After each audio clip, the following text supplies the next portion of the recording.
Well, hey guys, get excited. In this video, I'm gonna share with you all the sunscreens that I finished up throughout winter. These are my sunscreen empties. Recently, I did a video of all my skincare and hair care empties, so definitely check that one out. I'll link it down below, but I like to do these seasonally. I just think it's fun to show you guys what I actually made my way through since I review and try out so many different products and sunscreens on this channel.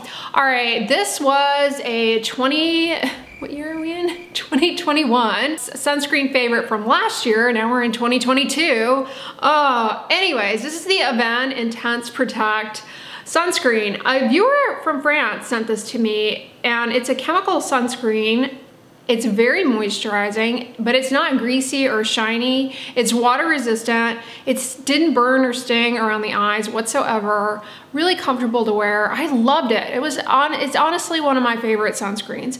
Now, it's got filters in it that are not approved for use in sunscreens here in the States, unfortunately, because I swear, if the US would just get on it and approve these filters, then we would have better sunscreens that did not burn and sting, cause irritation and all that stuff. But this sunscreen has a new filter in it. It's called Triabsorb, which protects against UVB, UVA1, and UVA2, so that's ultraviolet radiation from the sun. But they also provide evidence that Triabsorb will help to block some of the propigmenting wavelengths of visible light. We always are talking about, you know, sunscreens that can protect us from blue light, and it's always kind of hard to know to what extent a given sunscreen does that. Largely here in the States, a sunscreen that does that is going to be one that's tinted and has iron oxides in it. Otherwise, you know, there aren't really any other ingredients that reliably do that. Well, they have pioneered Triabsorb, and so it's a sunscreen that if you deal with hyperpigmentation, that's a good ingredient to consider looking out for in your sunscreens. If it were only available here in the US, and I know a large chunk of my audience is US based, so yeah, we really need to correct that issue. I don't know if and when it's ever gonna be a reality. The bureaucracy is what it is, I guess, and it's just maybe a pipe dream, but I love this to bits. Now, I'm noticing here, I mentioned this recently. Where did I mention it? I guess over on TikTok and Instagram Reels about how you don't want to use expired sunscreens. I think I even did a shorts on it too. Sunscreens, the efficacy of sunscreens cannot be guaranteed beyond their expiration date. So always pay attention to expiration dates. And if you're not sure what the expiration date is, when you buy a sunscreen, write the date of purchase on it and make sure you use it up within 3 years. And you should use it up because sunscreen really doesn't last you that long so long as you're using it correctly. You'll notice this little symbol here, it says 6 months. It's a little open jar. So the product as a whole, unopened, is okay for 3 years. But once you open it, then the efficacy and stability can only be guaranteed for 6 months. So if you're not sure if you're gonna be using a product, don't open it up. It'll buy you more time. All right, so that one obviously was a favorite. Another European favorite that I love to bits, and I was featured in, gosh, what year was it? 2018, 2019, sunscreen favorites. It's the Roche Posay Shaka fluid. This is a chemical sunscreen. It's a fluid consistency. It's fragrance-free, like the Avene product. There's no burning or irritation around the eyes. Now this one does not have Triabsorb in it, but it does have Tinasorb and Uvinol A+, so you get really good broad spectrum protection. Again, the niceties of having all of those filters available allow for just a more pleasant formula. This particular product, some people find looks shiny on them. I have seen like people commenting that, but for me, it goes on like a dream and I don't even notice that I have anything on my skin, let alone sunscreen. Highly recommend this product. You can buy it on Amazon UK and have it sent to the US. It is more expensive that way, but if you happen to be traveling, this is definitely one to pick up. This or the Avene Intense Protect one. Those are some favorites. From time to time, you guys ask me, hey, I'm gonna be taking a trip to Europe. Do you recommend any sunscreens? Those would definitely be be ones to pick up. All right, so moving on to American sunscreens that I finished this one by Cocokind, and I would definitely not purchase this. This was sent to me. It's a mineral sunscreen, zinc oxide. I don't believe it's water resistant. This was okay. It kind of was a little shiny, if I remember correctly.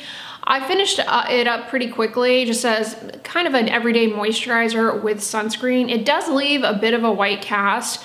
Now, when I reviewed this brand for you guys, I pointed out that I think a much better value, if you're looking for a mineral sunscreen, is the MD Solar Science Kids Mineral Cream.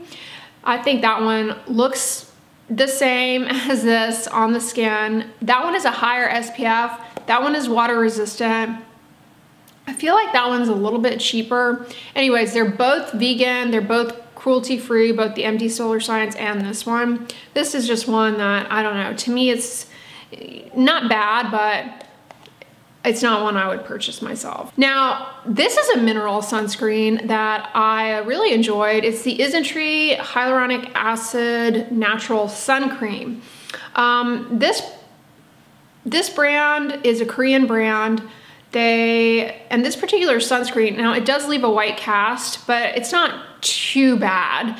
It's doable if you have a medium to pale skin tone. If you have a deeper skin tone, I'm not gonna lie to you and say this doesn't leave a cast. But this particular product, the consistency is very hydrating, but not greasy. I rather enjoyed this one. I prefer this one to that Cocokind one for sure. Now, a while ago, I reviewed this product as well as some other products from Isntree, their hyaluronic acid watery sun gel.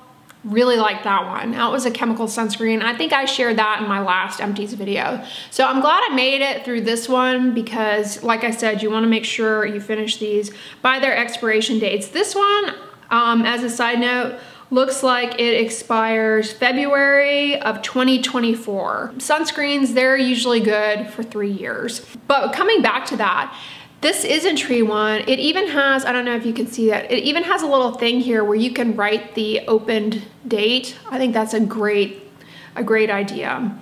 Yeah, I really like this one. The cast wasn't too bad for me. Now, here's another one that is another mineral sunscreen. I really did a lot of mineral sunscreens this past season. This is the EltaMD UV Replenish Broad Spectrum SPF 44. This one has kind of a comparable cast to, I would say, the Isntree, very mild. This was very moisturizing. It has hyaluronic acid in it, and this one is water resistant for 40 minutes, so it's fine if you're gonna be like outside and it happens to be humid, but I do think if you're gonna actually be engaging in water-based activities, pool, lake, what have you, I think it's better to go with the 80-minute water resistance just to allow for a little bit better insurance that it's staying on while you are in the water. But as a reminder, water resistance does not mean waterproof. So if you do get in the water, when you get out, you definitely want to reapply sunscreen because you have lost some, substantial amount of protection. That is why I recommend the 80-minute water resistant over the 40-minute for actual water-based activities. I just think it's a little bit better insurance.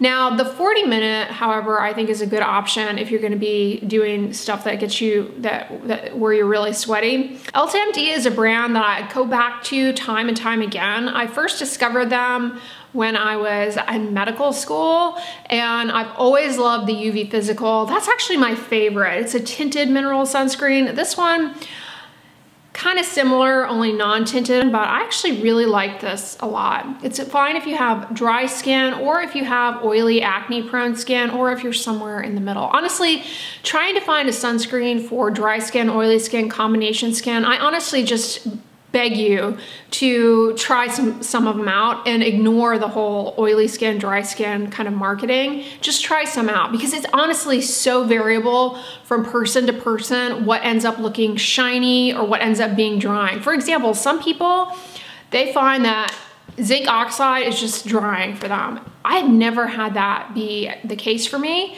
and whatsoever. Other people who have oily skin, they find that certain gel vehicles, which typically are supposed to be more oily skin friendly, they find that they just don't like the way they look. They find that it looks shiny or whatever. So I honestly think when it comes to sunscreen especially, it's better to just try some out, find out what works for you, rather than hoping that there's gonna be some indicator that it's gonna work for a certain, dry skin type or oily skin type.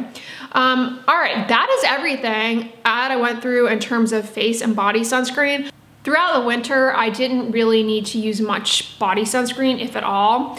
But I will say that this Avene Intense Protect product is really good as a body sunscreen because it's not greasy and it doesn't leave the skin sticky. It absorbs pretty quickly, but is also moisturizing. So I wanted to point that out, even though this past winter I didn't end up using it too much on the body, but it does work quite well. All right, and then last but not least, I always make my way through an SPF lip balm, and I've had this one in the works for a while. It is by, what's the brand? Sun Balm.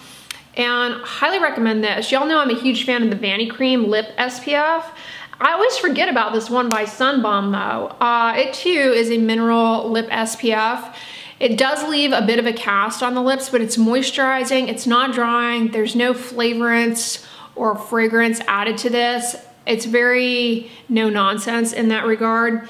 And this one is water resistant like the Vanity Cream one, which is great because the lips, you're always licking stuff and whatnot. So it's just nice to have that little bit of extra reassurance that it's staying on. I think the reason it took me so long to make my way through this is because I kept it in my purse and was only using it while I was, on the go kind of thing. I wasn't using it necessarily every day like the Vanity Cream ones that I typically use. But I did make my way through it because I found it in my bag and I was like, I need to focus on using this and using it up because I don't like to have sunscreens laying around half used and then lose track of when I open them. This one expires in 2023.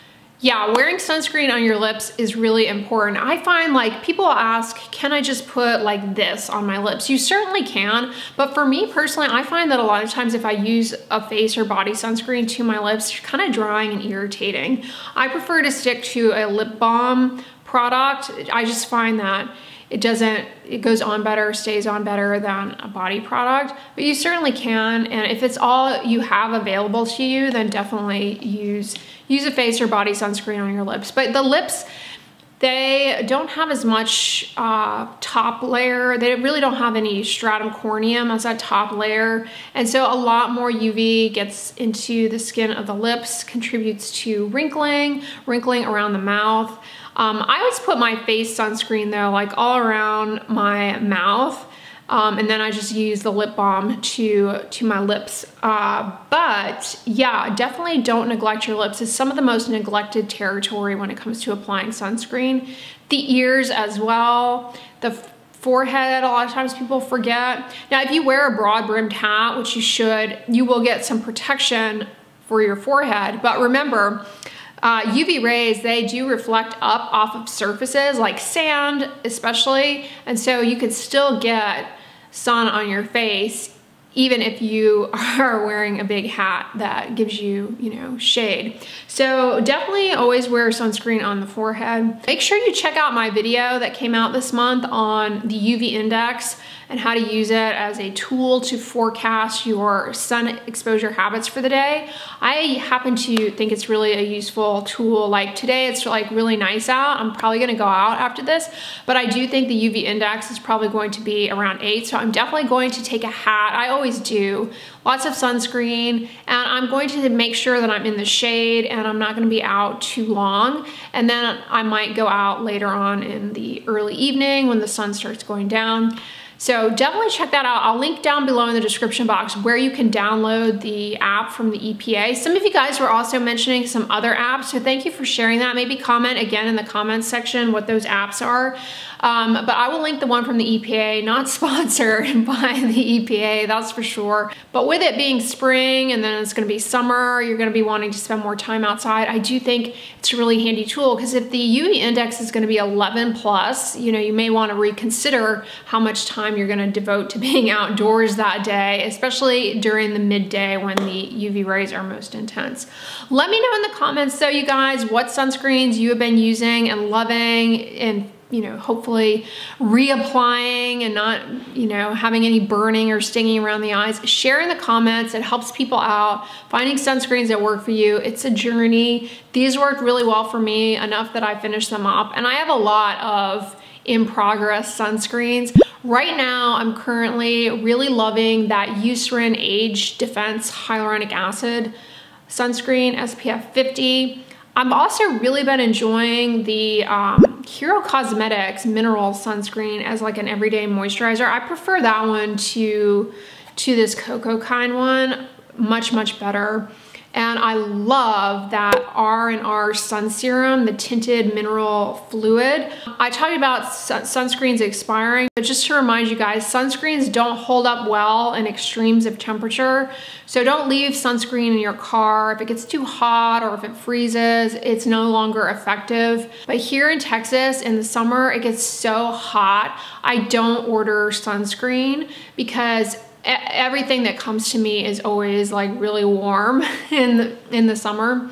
Whereas if you live somewhere that has a really brutal winter and something's gonna be left outside and there's a possibility that it might freeze, I would say lay off on ordering it in those months. In terms of sunscreen, or honestly really any skincare product, is not gonna be, you know, it potentially compromise the stability of like preservatives and stuff when you get to like really high temperatures. So wanted to put that out there.